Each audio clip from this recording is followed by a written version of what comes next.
Hello, everybody, and welcome back to Quest for Truth. As we study through the book of Luke, the last couple of weeks we started this parallel study with our Bible study that meets on Tuesdays night. And so we are looking through the book of Luke, and we find ourselves now in Luke chapter 6, verses 12 through 19. And so I'm going to go ahead and I'm going to read the passage, and then we're going to talk about it. It was at this time that he went off to the mountain to pray, and he spent the whole night in prayer to God. And when day came, he called his disciples to him, and chose 12 of them, whom he also named as apostles: Simon, whom he also named Peter, and Andrew his brother, and James and John, and Philip and Bartholomew, and Matthew and Thomas, James the son of Alphaeus, and Simon, who is called the Zealot, Judas the son of James, and Judas Iscariot, who became a traitor. Jesus came down with them, and stood on a level place, and there was a large crowd of his disciples, and a great throng of people from all Judea and Jerusalem, and the coastal region of Tyre and Sidon, who had come to hear him and to be healed of their diseases. And those who were troubled with unclean spirits were being cured, and all the people were trying to touch him, for power was coming from him and healing them all. And so when we're just coming off of Jesus having these run-ins with the Pharisees, there's 5 in total, and so it's at this time that he goes away. He goes to a mountain by himself to pray. And we see this quite a few times. It's really a repeating theme that happens in Luke of Jesus going by himself to pray.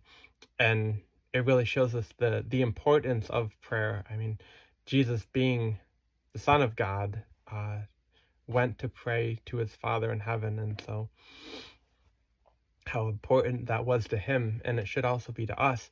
But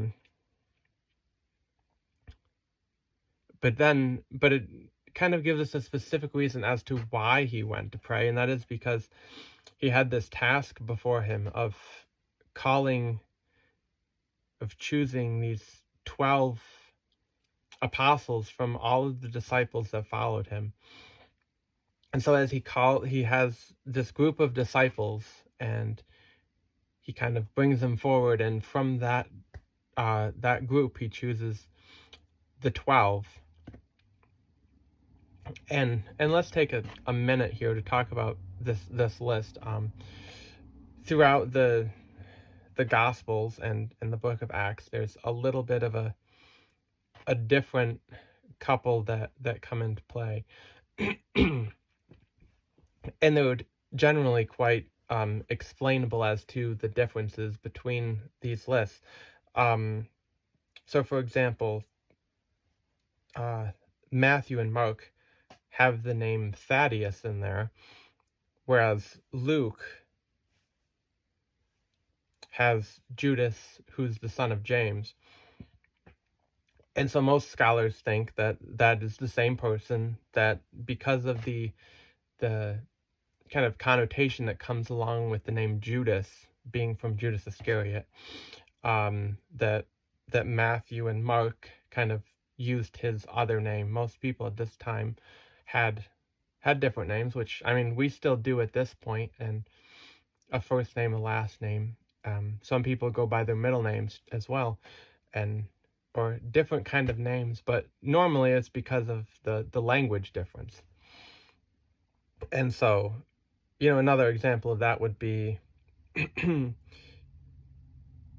Simon the Zealot. Also, in other places, is called Simon the Canaanite, which is a transliteration that probably represents an Aramaic word meaning zealous. And so when you have kind of 3 different languages here between kind of the Hebrew, the Aramaic, and the Greek, a lot of some differences there get found in the names. Um, yeah, so most of those, all the differences really are pretty explainable between these lists. So Jesus calls the 12 apostles, and then he comes down with them from the mountain. And in verse 17 really has this idea of three different groups here. He came down with them, the apostles, and there was a large crowd of his disciples. So these are people that are believers, that are following him closely. And then there's a great throng of people from all over, those different regions.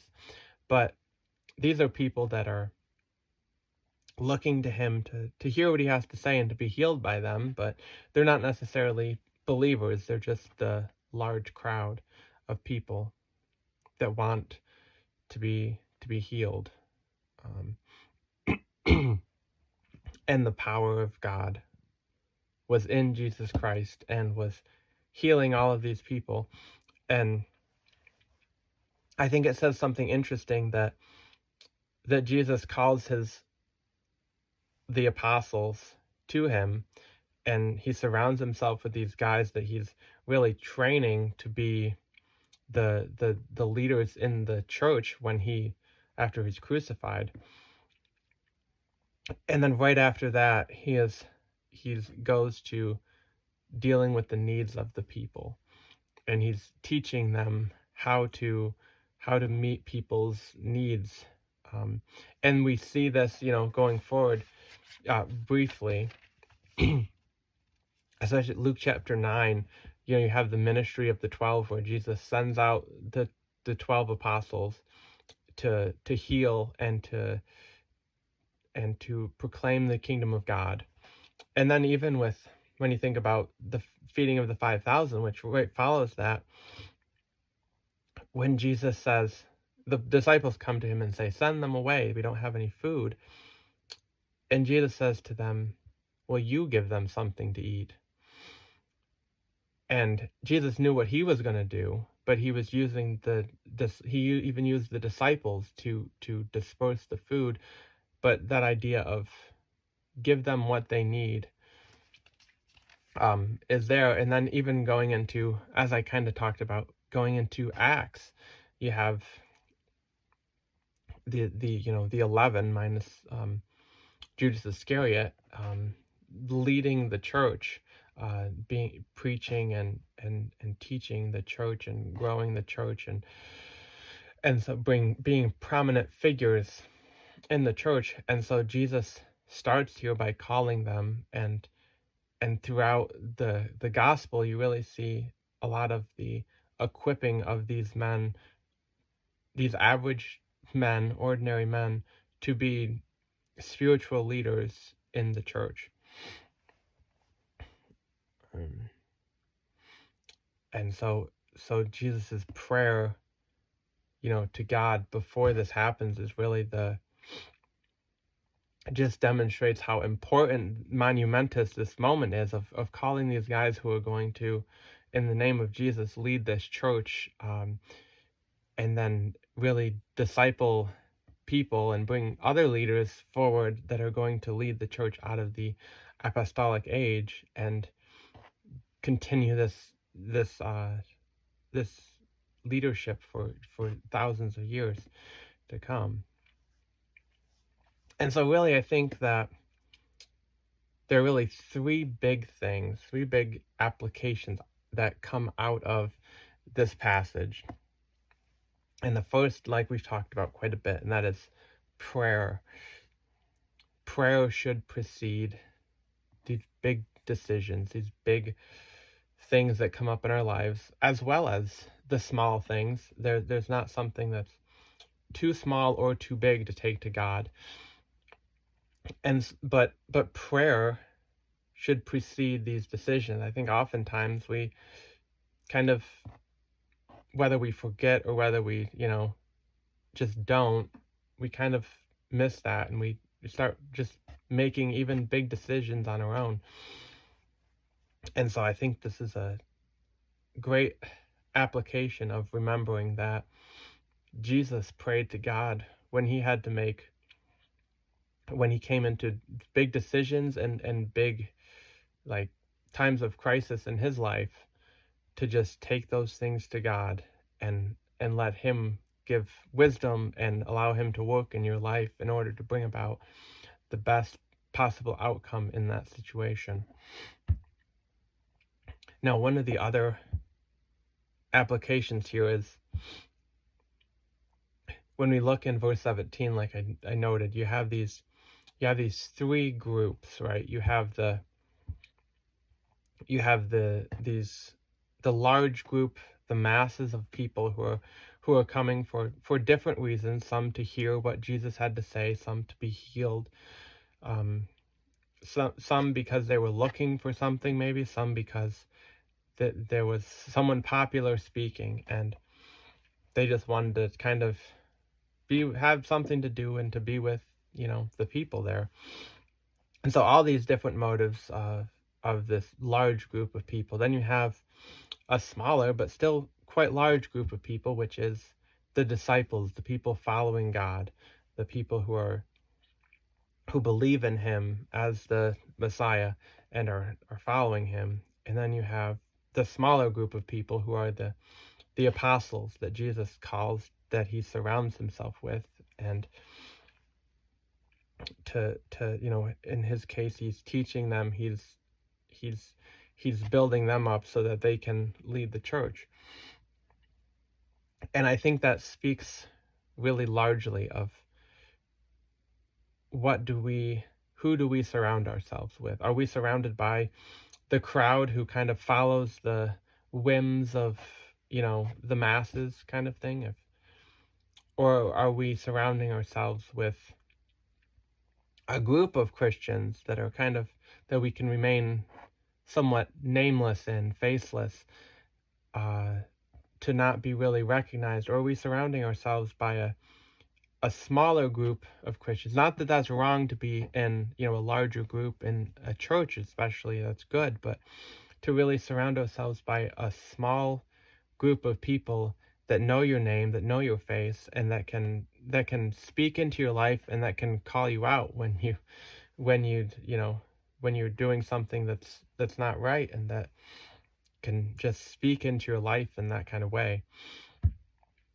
So I think that's obviously the disciples weren't, speaking into Jesus's life in that way necessarily, although, Peter did attempt to rebuke Jesus, right? Although Jesus then said, get behind me, Satan, at that point. But that idea for us, we're not Jesus, so we need people in our lives who are correcting us, who are teaching us, who are helping us, who are equipping us, who are just doing life with us and keeping us walking on the narrow road. And then the third application, I think a lot of times we either overemphasize or underemphasize the idea of physical needs. We either ignore it completely, or we focus on it in almost solely. But Jesus did meet the physical needs of the people. He was healing and casting out demons, and he was, physically giving them what they needed. And when you think about this, he's about to teach, and how many people who are, sick and have a disease are going to be able to listen to what he had to say? Well, not very many. If you have the flu, usually you're not really able to focus or concentrate very much on what someone's trying to teach. And so he set them up to be able to understand what he's going to say. And so I think that we should keep that in mind, that when we're going to teach people, or when we're going to bring them spiritual needs, we have to keep in mind the physical needs and make sure that they are met before we go to the spiritual needs. Well, thanks for joining. I'll see you again next week on Quest for Truth.